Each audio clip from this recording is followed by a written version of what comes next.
오늘 우리에게 주신 하나님의 말씀은 사무엘하서 14장입니다. 제 14장.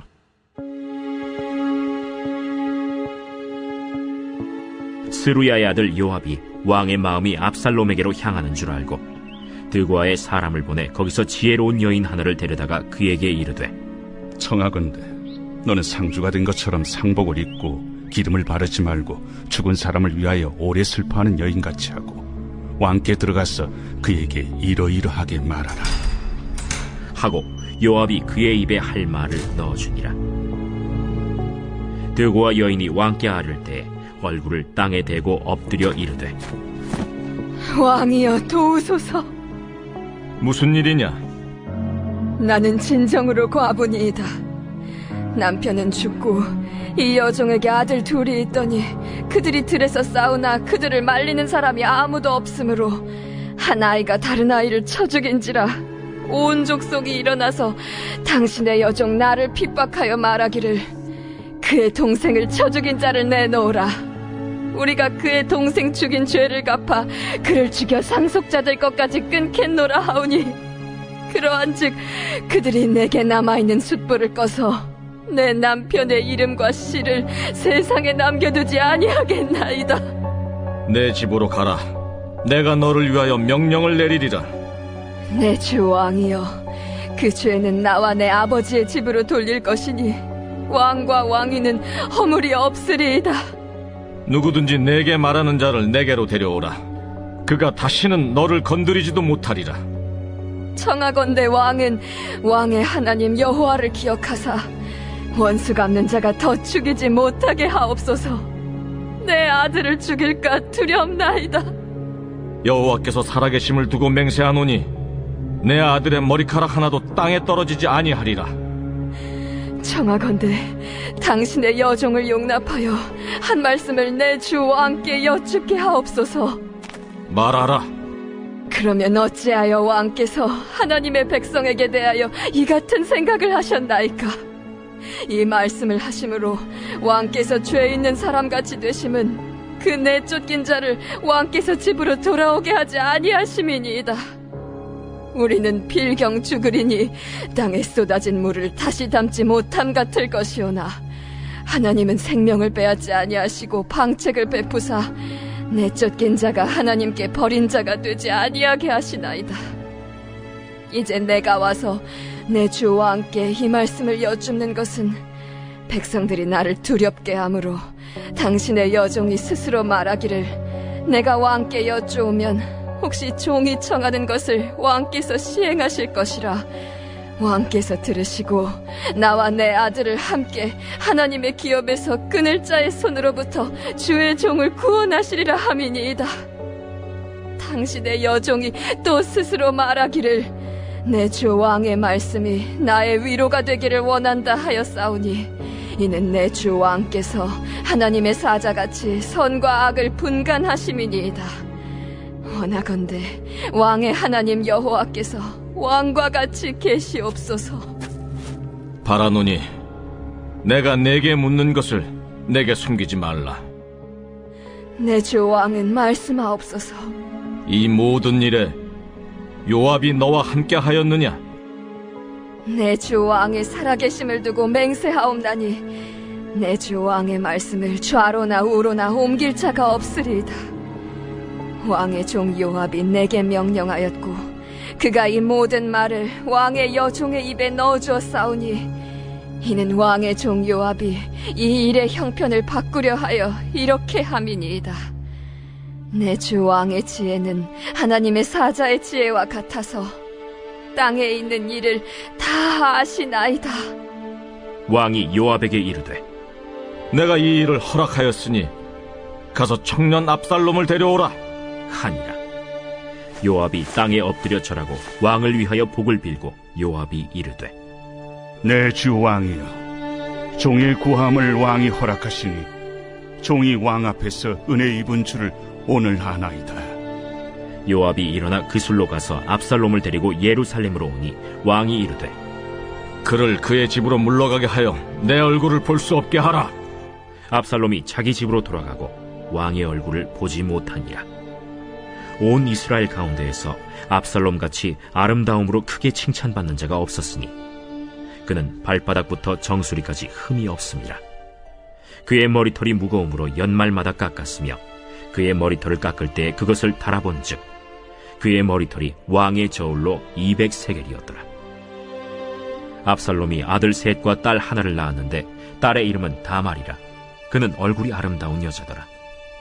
압살롬이 이태 동안 예루살렘에 있으되 왕의 얼굴을 보지 못하였으므로 압살롬이 요압을 왕께 보내려 하여 압살롬이 요압에게 사람을 보내 부르되 그에게 오지 아니하고 또다시 그에게 보내되 오지 아니하는지라. 압살롬이 자기의 종들에게 이르되 보라, 요압의 밭이 내 밭 근처에 있고 거기 보리가 있으니 가서 불을 지르라. 압살롬의 종들이 그 밭에 불을 질렀더니 요압이 일어나 압살롬의 집으로 가서 그에게 이르되 어찌하여 네 종들이 내 밭에 불을 질렀느냐? 내가 일찍이 사람을 내게 보내 너를 이리로 오라고 청한 것은 내가 너를 왕께 보내 아뢰게 하기를 어찌하여 내가 그 술에서 돌아오게 되었나이까? 이때까지 거기에 있는 것이 내게 나았으리이다 하려 함이로라. 이제는 내가 나로 하여금 왕의 얼굴을 볼 수 있게 하라. 내가 만일 죄가 있으면 왕이 나를 죽이시는 것이 옳으니라 하는지라.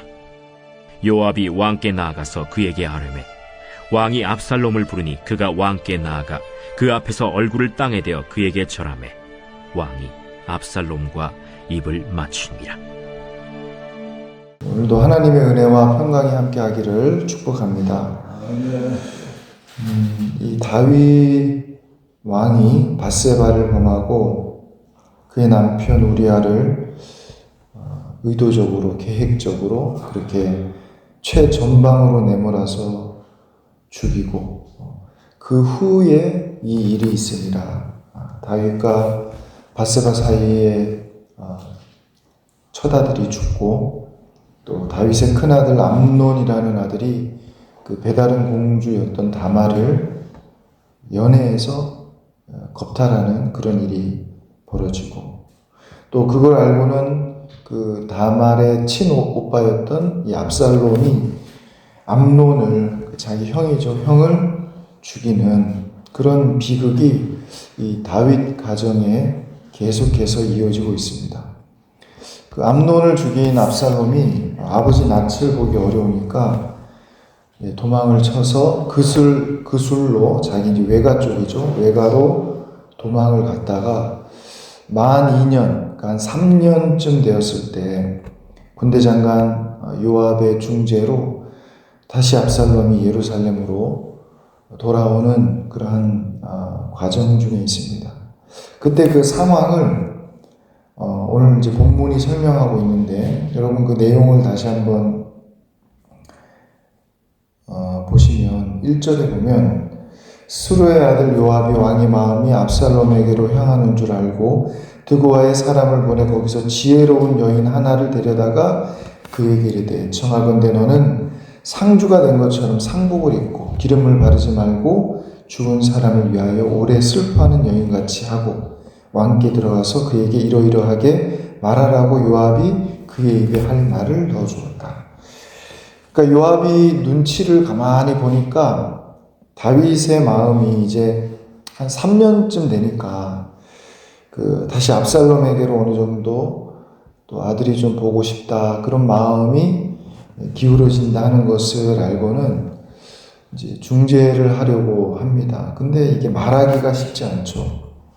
왕이 먼저 그걸 물어본다든지 이야기를 하면 좋은데 그렇지 않으면 이게 어렵습니다. 또 이게 어떤 다른 문제가 아니라 다윗 가정의 자녀 문제니까 굉장히 이게 또 민감하고 조심스러운 그런 부분이죠.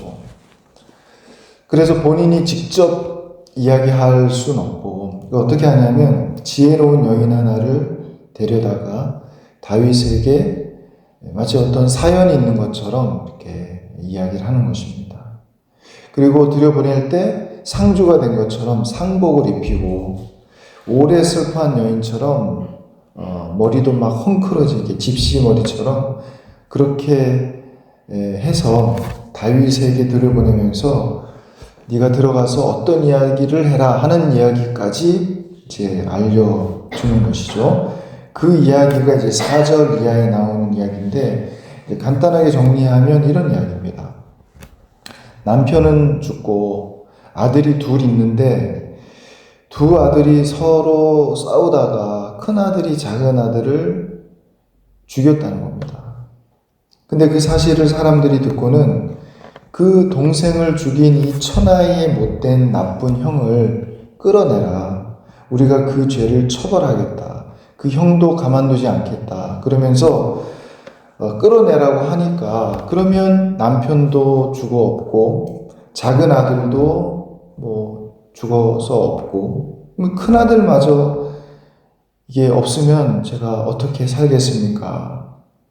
그런 이야기죠. 그런 이야기를 쭉 하니까 그 이야기를 듣더니 다윗이 8절에 보면 왕이 여인에게 이르되 내 집으로 가라. 내가 너를 위하여 명령을 내리리라 하는지라.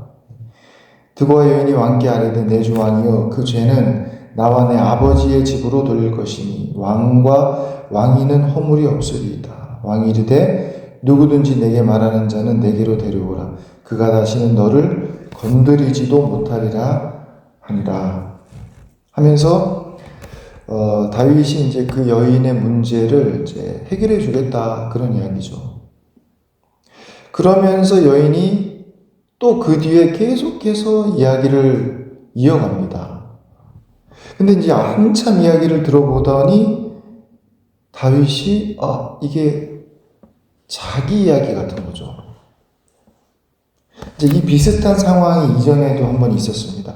선지자 나단이 와서 어떤 이야기를 쭉 했었고, 다윗이 그거에 대해서 이런 자는 죽어야 마땅하다 이렇게 판결했었는데, 그때 바로 당신이 그 사람이요. 아마 그 상황이 떠올랐는지도 모릅니다.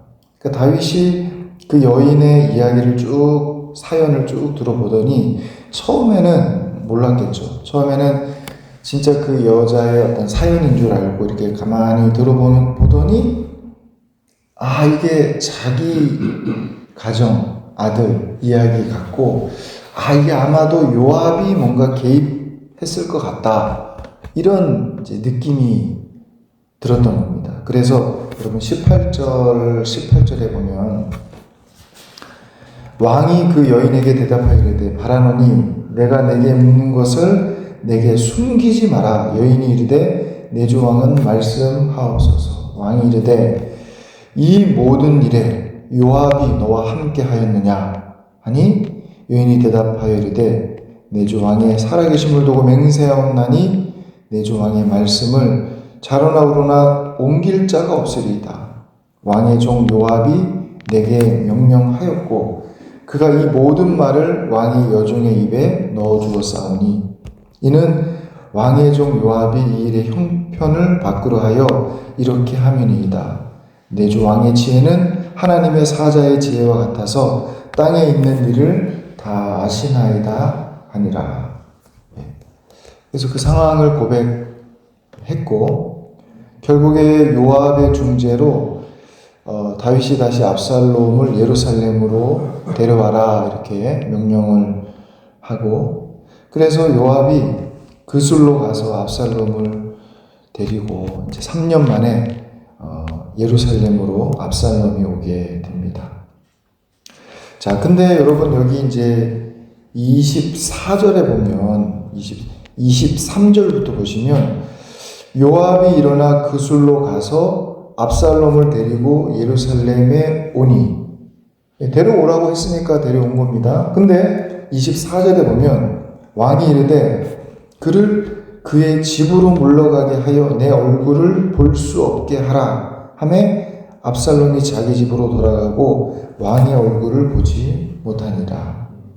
그러니까 다윗이 이제 용서해야 된다, 한 3년이나 됐으니까 그런 게 당위성은 자기가 알겠는데 막상 예루살렘에 압살롬이 왔다고 하니까 감정이 여전히 이게 수용이 안 되는 겁니다. 이게 어려운 거죠. 참 사람 마음이 그렇습니다. 그래서 내 앞에 나타나지 못하게 해라. 압살롬을 데려와라 그래 놓고는 왔다고 하니까 내 얼굴은 못 보겠다. 이렇게 이제 이야기를 하는 거죠. 2년을 그렇게 예루살렘에 왔어도 아버지를 만나지를 못합니다. 2년. 그러니까 압살롬이 외가에 도망쳐서 한 3년, 예루살렘에 와서도 한 2년, 그러니까 한 5년 정도 아버지 얼굴을 보지 못했고, 그 사이에 다윗은 이제 점점 늙어가는 그런 상황이 됩니다. 계속해서 아버지를 볼 수 없으니까 압살롬이 은근히 화가 나는 겁니다. 자기를 데려왔던 요압을 막 압박하면서 여러 번 이야기를 해도 안 되니까 나중에는 요압의 밭에다가 불을 질러버리죠. 불을 질러버리면 책임을 지라는 거죠. 자기를 불러왔으면 아버지를 좀 만날 수 있도록 중재를 또 좀 더 잘하든지 좀 해라. 이렇게 이제 요압을 이제 압박을 합니다. 그래서 결국 다윗이 압살롬을 불러서 이제 만나게 되죠. 여러분 33절 마지막 내용 보시면 요압이 왕께 나아가서 그에게 아뢰매 왕이 압살롬을 부르니 그가 왕께 나아가 그 앞에서 얼굴을 땅에 대어 그에게 절하매 왕이 압살롬과 입을 맞추니라. 그러니까 5년 만에 아들 압살롬과 아버지 다윗이 서로 이렇게 안고 인사하고 입을 맞추는 그런 이제 상황인데, 근데 이게 여러분 이전 같지는 않았을 겁니다. 뭔가 이렇게 인사는 하지만 뭔가 어색함도 있고 여전히 풀리지 않는 그런 감정들이 있는 거죠. 상황을 쭉 보니까. 그러니까 그렇게 아주 반갑고 유쾌한 상황은 또 아닙니다. 그러니까 이런 관계가 처음에 그런 관계로 다시 회복되는 게 굉장히 어렵습니다. 여러분, 이 다윗 가정에 일어나는 이런 문제들이 전혀 우리 삶에는 없는 그런 문제들이 전혀 아니죠. 우리가 현실에서 겪는 여러 가지 문제들 중에 하나일 수 있습니다. 너무나도 가까워야 될 가족 간에도 이런 어색함, 불편함이 있고 오랜 시간 동안에도 서로 풀리지 않는 그런 그 미묘한 감정들도 있고 이게 좀 그냥 풀어라 그렇게 하는데 이게 쉽지 않은 거죠. 여러분 이런 모든 문제의 모든 근원적인 원인 그게 어디에 있느냐? 그게 이제 죄라는 거죠. 죄. 이 죄가 우리를 서로 이렇게 미워하게 하고 멀어지게 하고 죄가 우리 삶의 많은 어려움들을 지금도 그때도 우리의 인간관계 속에 만들어내고 있습니다. 그렇기 때문에 이 죄의 문제를 우리가 해결해야 그래야 모든 관계의 문제도 해결이 되고 쌓여있던 그런 감정도 풀리게 되고 이게 사실 어려운 부분입니다. 그래서 우리의 죄 문제를 해결해야 됩니다. 이걸 해결하시는 우리 주님께 기도하고 요청하고 하나님 나의 모든 이 죄의 문제를 해결해 주옵소서. 그렇게 우리가 기도할 때만 우리가 다 자유할 수 있고 큰 기쁨을 누리게 될 줄로 믿는 것입니다. 여러분 오늘도 주님 안에서 그런 자유함 가운데 평안한 삶을 사시는 그런 저와 여러분 다 될 수 있기를 간절히 소망합니다. 기도하겠습니다. 하나님 아버지 감사합니다. 하나님께서 우리에게 주시는 마음은 기쁨과 감사와 평안함인 줄로 믿습니다. 죄로 인하여서 우리의 마음에 드는 그러한 감정은 불안하고 미워하고 두렵고 염려되는 그러한 모든 좋지 않은 마음인 줄로 생각합니다. 하나님, 오늘 이 아침에 기도할 때 저들의 심령에 은혜를 더하여 주셔서 죄로 인하여서 우리에게 주는 그러한 좋지 않은 마음들이 다 사라지게 하시고 우리 주님의 마음, 하나님의 마음으로 충만하게 하여 주셔서 우리 자신은 물론이고 우리 주위에 있는 모든 관계 속에서 어려움 당하지 않고 행복한 관계를 잘 누리며 살아갈 수 있도록 인도하여 주시옵소서. 하나님 앞에 그러한 믿음의 삶 다 살아갈 수 있도록 인도하여 주옵소서. 감사드리며 예수님의 이름으로 기도합니다. 아멘.